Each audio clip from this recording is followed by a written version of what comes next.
siis olin mina ka kaasas ja eks ta siiski paistis juba päris suur mees, sest ma ise olin pisikene, isa oli küll suur kasvu, aga Ants paistis kuidagi sinna koguga, tänu vist sellele suurele habemele, mis tal oli, et selline bassi häälega ja tihti võib-olla väiksele poisile arusaamatus keeles rääkiv, et mul on tunne, et see tegelikult Ants on teinud väga palju head just nimelt Eesti spordile, sest olles ise sportlane, olles tohutu fänn ka kettaheitele,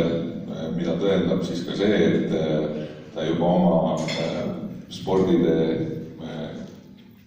kas just algusaastatel, aga sellel teel, kui ta oli juba ise tubli kettaheitja, siis hakkas korraldama suurde tõllude võistlust ja saades aru siis ka sellest, et tegelikult see rahvaste sõprus just nimelt ka spordis on hästi tähtis, et kui me vaatame ühtepidi, et me oleme kõik võib-olla kettaheite sektoris konkurendid, siis tegelikult see on ainult ju tunniks, aga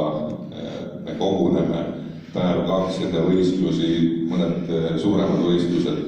mis iganes siin Nõukogude Liidus olid, et Spartakiaadid, siis need on väga pikaajalised, et tegelikult on ju see aeg just nimelt selliseks sõpruseks ja sidemete loomiseks ja Ants on ehe näide sellest, et spordimees on kasvanud edasi, kandnud seda just nimelt oma sidemeid ja toonud seda siis nii-öelda siin vaadates Põltsamaad, et siin sõpruse parki luues just jäädvustanud neid sidemeid, et talle meeldis jah, just nimelt, et temast, nagu siin varem mainiti, jääb maha jälg ja tegelikult see jälg jääb maha mitte ainult temast kui sõpruse park, vaid kõigist nendest inimestest, oma sõpradest, oma sidemetest, et kes iganes seal on puid istutanud ja tegelikult ka see järgmised sammud, et seal on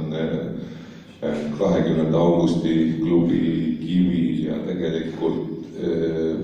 tohutu võimas monument siis tee olümposele